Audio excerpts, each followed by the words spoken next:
Welcome back. Well, let's speak to the government now, and I'm pleased to say we're joined by the Science and Technology Secretary. It's Peter Carl. Good morning. Thanks for joining us. Thanks. We've all seen the pictures pouring out of Gaza of malnutrition. On the Sky News website, John Sparks has been seen inside the NASA hospital. When will the UK recognise a Palestinian state? Well, you've seen that the Prime Minister today is convening a conversation with German and French counterparts. What we're focused on is what will ease the suffering today. We've been very outspoken about what Israel is doing in Gaza at the moment. They need to pull back, they need to allow aid in, and they've got to provide the space for a political set of discussions that can lead to a ceasefire, and then the ultimate process that will lead to Palestinian statehood. We want Palestinian statehood. We desire it.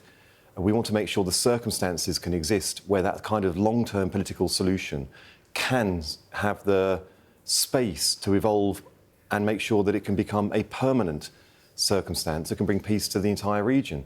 But right now, today, we've got to focus on what will ease the suffering, and if it is extreme, unwarranted suffering in Gaza, that has to be the priority for us today. But why not now? Say like France, what's holding you back? Because we believe that statehood is something that is a political process, and it should be part of the political settlement that will lead to a safe and secure Israel and a Palestinian statehood with all the sovereignty that goes alongside it. You know, that is, by definition, a political process. It is a diplomatic process. It's something that the world needs to come together to ensure going forward. But right now, it's not a diplomatic, it is a matter of people starving. It is a matter of getting aid into people who are suffering, the innocent civilians that are suffering. That is a separate thing. That's not something that we can solve by talking in TV studios and in the UN. It has to be solved by Israel allowing the aid in, then creating space for the discussions that are diplomatic going forward. You know, Britain desires Palestinian statehood. We will do everything we can to provide the support for that when it comes. And the opportunity comes. But right now, let's just not take our eye off the ball of what the real issue is, and that is the real appalling suffering that is going on in Gaza today. Government could make a really bold statement today and say that they recognise a Palestinian state. What's the point of talking to counterparts in Germany? What's the point of talking to counterparts in France if actually it isn't about making those statements today? And do you think you'll break a manifesto pledge? We want to deliver a manifesto pledge. The fact that it is a manifesto pledge shows how much we desire it. I don't want anybody who is viewing this to underestimate our anxiety about what is happening in Palestine, in Gaza right now, and our desire to deliver a Palestinian state.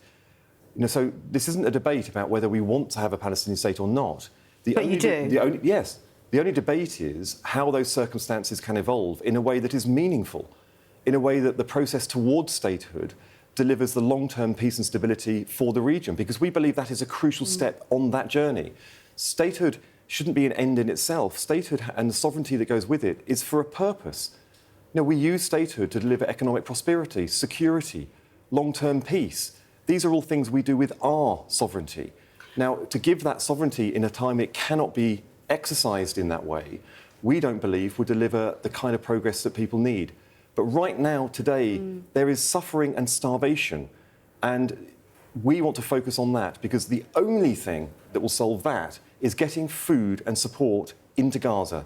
That is what we have to be focused on. How do you do that? With your background as a former aid worker, how do you get the food then to the people that need it? The Lib Dem leader, Ed Davey, says actually airdropping aid should happen. Do you agree with that? All of these things are incredibly difficult. Now, aid dropping in itself, we know, can be challenging in areas where there is extreme suffering and hunger and starvation, because it can cause the kind of crushing and very, very chaotic scenes that could in itself... Forgive me, Minister, do you feel like you're letting the people of Gaza down? You, a former aid worker, will have seen those pictures. They would have affected you. Yeah. Do you feel that you're letting them down currently by not doing more when you could? The people of Gaza, Palestine, and also Israel, who suffered on October the 8th, have been let down. They have been let down by the people who have led that circumstance happening in the first place, and they have been let down by a world that has failed to solve this problem once and for all in the past and in the present. The people of Gaza have been let down time and time again by numerous do you people, bear any responsibility? The primary responsibility comes from the people who were leading Gaza and Hamas, who delivered the circumstances that led to the conflict in the first place. But Israel has a responsibility to end this war, to move to a ceasefire and allow negotiations to go forward. What is happening is untenable. And yes, like any other person, I look at these images and I am deeply, deeply offended by them. The people of the region have been let down by successive generations of lots of world leaders, but including particularly the leadership in the region itself, who have failed to deliver the kind of leadership that could have solved this problem. There have been many opportunities in the past, a couple of absolutely crucial ones that didn't get it across the line. They are moments that we now see the consequences of that failure playing out in very real human terms. But the only progress that's been made since October, since the initial terrorist attack on Israel, the only moments of progress have come when the international community is working together to bring about the influence. It's interesting you say working together. Way. It's interesting you say that because the war in Gaza has led to a split within the Labour Party, hasn't it? Do you regret that breakaway party from Jeremy Corbyn and Zara Sultana and where that leaves the unity of the Labour Party? I don't believe that particular split was driven by this particular issue, even though I realise, like the whole of our society, we are looking on at what's happening with horror. Of course, within the Labour Party, we share that sense of horror. And let's be really clear about this. The division isn't between people who want statehood and don't. You know, the only source of debate is how that Palestinian sovereignty, that statehood is achieved. Keir Starmer wants this more than anyone else, but believes it is a crucial step towards delivering the peace and security into the future and needs to be a negotiated peace within the region itself. It can't be forced on. If Britain could solve this issue, we would have done it. We can only do it and use our influence by working with other countries. It's the only way that progress has been made in the past. It's the only way that progress will be made into the future. And the relationship between America and Israel is also crucial in this. And of course, Keir Starmer is using all of these relationships globally to bring about the change that people in Gaza and in Israel need. OK, we'll move on then. Another issue that hasn't been resolved is the doctors' strike, more cancelled appointments, people waiting on, you know, the disruption that we'll see this morning. This isn't what people voted for, is it? It is certainly not what people have voted for. And, of course, when we came into office last year, we negotiated 28.9% pay rise for resident doctors. So to go back so soon, I think their leadership of the resident doctors, the leadership of the BMA, is not acting in the interests of their own members, let alone in the interests of the NHS and the country as a large. So we urge resident doctors, put patients' interests first, recognise that you have a government that is on your side and is delivering with deeds, not just with words. Let's come together and allow our whole set of public services to move forward together. We cannot solve all of the problems we inherited in public services, the economy, our global relationships, and all of the other challenges that we inherited when we came into office. We can't solve all of them in 1 year. We stood on a prospect of a decade of national renewal. So let's allow all of the public sector workers to come together, move forwards together, and don't expect one set of public sector workers to streak ahead at the expense of others. This is the Labour Party. We follow the need, not just the noise, and we will look out for all public sector workers, some of those who don't have the kind of voices that are being exercised at the moment, and we're looking out for their interests as well, and we're looking out for the whole interests of the public services and, in particular, the people who depend on them. OK, Peter Carl, for children and teenagers waking up this morning, how safe will their experiences be online, in mind that when this was first talked about in, 2019, there wasn't chatbots, there wasn't AI, there wasn't that spread of misinformation online. Are our children safe? Our children are safer today than they have ever been before.